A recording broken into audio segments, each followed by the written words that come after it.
और ज्ञान वापी हमारा है, वो श्रृंगार गौरी है। ज्ञान वापी के दीवारों पे शंख, चक्र, गदा, शक्ति, मूषक सब बने हुए हैं और हमारे नंदी का मुंह उसी तरफ है। उसको किसी भी कीमत पे, किसी भी सूरत पे हम लेके रहेंगे। किसी भी मस्जिद में शंख, चक्र, शक्ति का ये सब प्रतिबिंब नहीं रहता है। तो हमारा था, हमारा है और हमारा रहेगा। वो किसी की बाप की जागीर नहीं है। पागल है वो, ऐसी पागल है। मैं तो ऐसे कहता हूँ, क्यों नहीं बोलता है कि पाकिस्तान वालों को कि पाकिस्तान में भी राष्ट्रपिता महात्मा गांधी को बना दें। वो ऐसी पागल है और ऐसे पागलों के ऊपर मैं कोई कमेंट नहीं करता हूँ, क्योंकि वो ऐसी की बातों का हम गंभीरता से नहीं लेते। हम सनातनी हैं और सनातन अपना धर्म, अपना कर्म जानती है। किसी के कहने से सनातन धर्म नहीं बनता, बिगड़ता। जय हिंद, वंदे मातरम, भारत माता की जय। जैसा कि आप सभी अभी देख रहे हैं कि मेरे साथ एक ऐसे व्यक्तित्व हैं जो कि किसी पहचान के मोहताज नहीं है। तो आइए पहले उनसे मिलवाते हैं और फिर कुछ चर्चा करते हैं। नमस्कार। धन्यवाद आपके चैनल को और आपको भी। हमारे राजन भैया हमारे साथ हैं, इनसे हम बात करेंगे कि 2024 में किसकी सरकार बनने वाली है। तब आप बताइए पहले कि 2024 में किसकी सरकार बनने वाली है। 2024 सरकार किसकी, जिसकी सरकार है केंद्र में उसी की सरकार बनेगी। ऐसे तो जैसे कि अभी आप देखे होंगे कि 26 पार्टियों का एक महागठबंधन बना है, जिसको एक नाम दिया गया है इंडिया। ऐसे तो लोग बोल रहे हैं कि इंडिया नाम है, लेकिन किसी पार्टी का मोहताज इंडिया नहीं है, इंडिया जनता से है। लेकिन वो उनका ये कहना है कि उन 26 पार्टियों के इस महागठबंधन से मोदी जी डर गए हैं। इंडिया, पहली बात आपको बता दें, इंडिया कोई शब्द ही नहीं है जी। हमारा देश भारत है। हमारा देश, हमारे देश को लोग हिंदुस्तान भी कहते हैं। इंडिया कोई शब्द नहीं है, इंडिया एक गाली है जी। इसलिए इंडिया ईस्ट इंडिया कंपनी की तरह लोग बनाए हैं। फिर उसी तरह जो है जलमग्न हो जाएगा, उसमें सब लोग दफन हो जाएंगे जी। इसमें जैसे कि राहुल गांधी का ये कहना है कि हम भारत जोड़ो यात्रा निकालते हैं और मोदी जी भारत तोड़ने का काम करते हैं, नफरत फैलाने का काम करते हैं। इस पे आप क्या कहना चाहिए। भारत को जोड़ने के लिए राहुल गांधी जी निकले, अच्छी बात है, भारत को जोड़ें, लेकिन अभी जोड़ने के लिए उनको बहुत उनका समय बीत गया, क्योंकि मोदी जी ने भारत को जोड़ दिया है और 2 बार मोदी जी की हमारे नेतृत्व में सरकार बन चुकी है। और इस बार भी 350 पार, 2024 में 350 पार। इस तरह इसमें 9 साल बेमिसाल, उसी तरह तीसरी बार 350 पार। एक बात और भी कहा जा रहा है विपक्ष के द्वारा कि अब चाहिए युवा की सरकार, और राहुल गांधी को युवा जो है दिखाया जा रहा है कि राहुल गांधी अब युवा है और मोदी जी काफी वृद्ध हो चुके हैं। तो राहुल गांधी युवा है, इस बारे में आप क्या कहना चाहिए। तो मुंगेरी लाल का हसीन सपना। राहुल गांधी भी 54 साल के हो गए और अभी मोदी जी इतना एक्टिव नहीं है। मोदी जी भी बहुत एक्टिव आदमी हैं और एक युवा को पछाड़ने की कुव्वत रखते हैं। इसलिए मोदी जी के सामने अभी राहुल गांधी की चर्चा मत कीजिए। राहुल एक पप्पू हैं, पप्पू थे और पप्पू ही रहेंगे। एक बात बताइए, ठीक है राहुल गांधी गलत है, अभी इस लड़ाई में केजरीवाल भी हैं, नीतीश जी हैं, ममता जी हैं, अखिलेश जी हैं, इन लोगों के बारे में आप क्या कहना चाहिए। सारे बेईमान, सारे धूर्त एक साथ जुटे हुए हैं, जो देश को लूटना चाहते हैं, देश को तोड़ना चाहते हैं और सेकुलर के नाम पर हमारे भारत माता को खंड खंड करना चाहते हैं।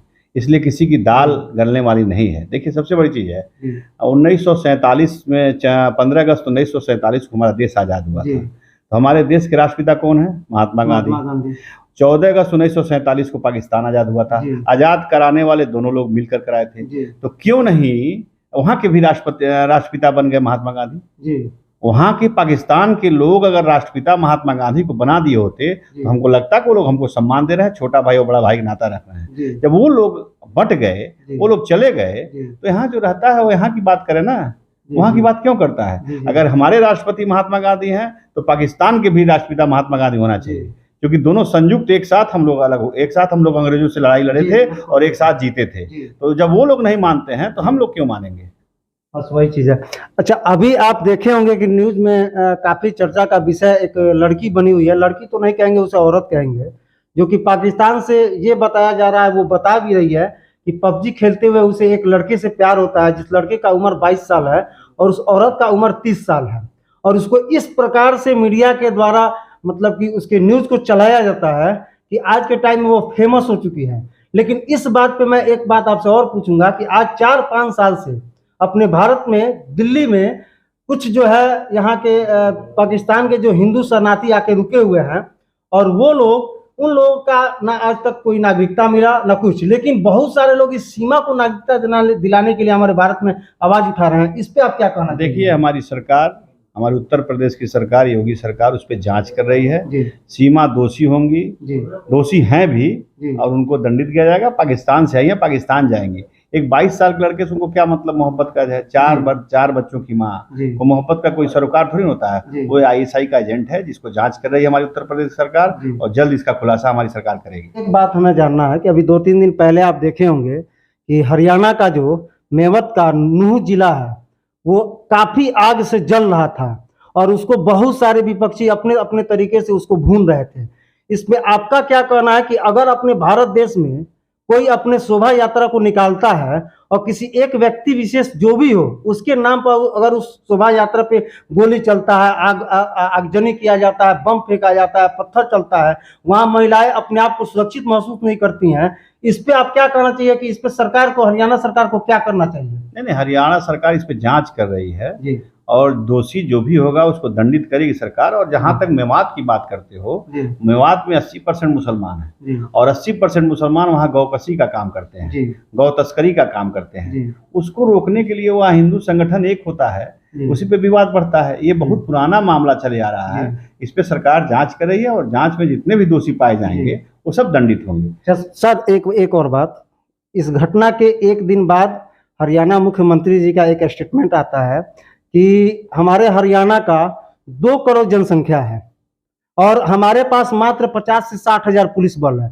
हम लोग कैसे कंट्रोल कर पाएंगे? तो क्या हरियाणा में योगी सरकार जैसी सरकार की आवश्यकता है कि नहीं है? ऐसा नहीं है, हरियाणा सरकार, खट्टर साहब की सरकार अच्छा काम कर रही है। 2 करोड़ की जनता का भी वो रक्षा कर ही रहे हैं। और दंगाई कहीं भी रहते हैं, दंगाई किसी स्टेट में हो सकते हैं, कहीं भी दंगाई दंगा कर सकते हैं, जिनके साथ सरकार अपने ढंग से उनको फिर से ठीक करती है और सबको दंडित करती है। ऐसा नहीं है कि सिर्फ हरियाणा में दंगा, हर स्टेट में होता है, और हर स्टेट की गवर्नमेंट अपने हिसाब से उनके साथ सलूक वैसा करती है, जो जैसा करेगा वैसा भरेगा।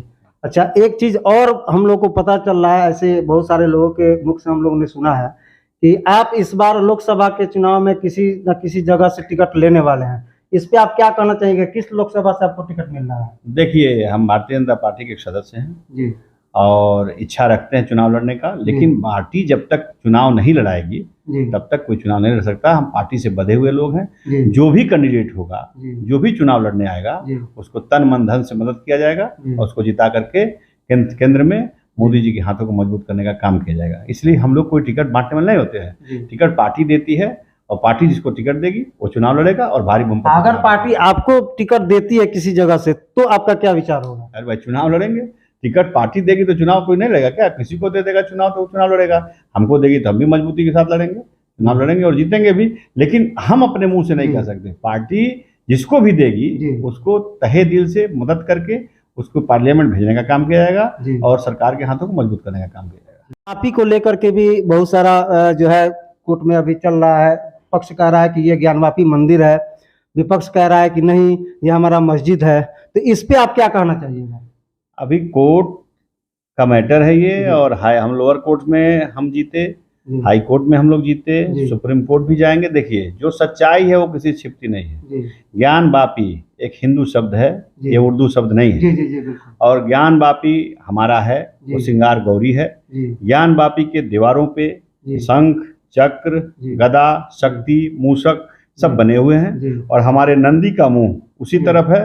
उसको किसी भी कीमत पे, किसी भी सूरत पे हम लेके रहेंगे। कोर्ट हमें देगा, पूरी उम्मीद है न्यायपालिका से कि सुप्रीम कोर्ट हमें देगा, और भव्य वहाँ भगवान शिव शंकर का मंदिर बनेगा। जिस तरफ नंदी का चेहरा है उसी तरफ भगवान शिव का मंदिर का निर्माण होगा। और मैं मुस्लिम भाइयों से भी आग्रह करना चाहूँगा कि किसी भी मस्जिद में शंख, चक्र, शक्ति का ये सब प्रतिबिंब नहीं रहता है।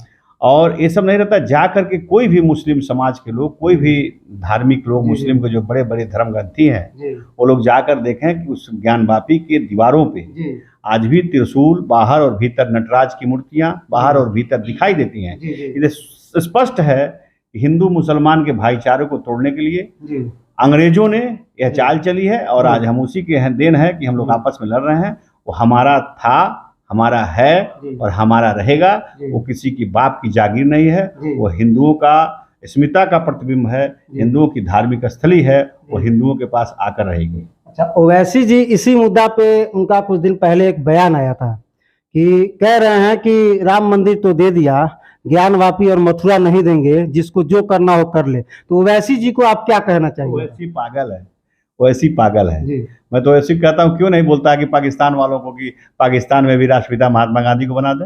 वो ऐसी पागल है, और ऐसे पागलों के ऊपर मैं कोई कमेंट नहीं करता हूँ। वो ऐसी जो है वो सिर्फ हिंदू मुसलमान को आपस में बात बोल करके, दंगा करा करके लड़वाना चाहता है। इसलिए वो ऐसी की बातों का हम गंभीरता से नहीं लेते।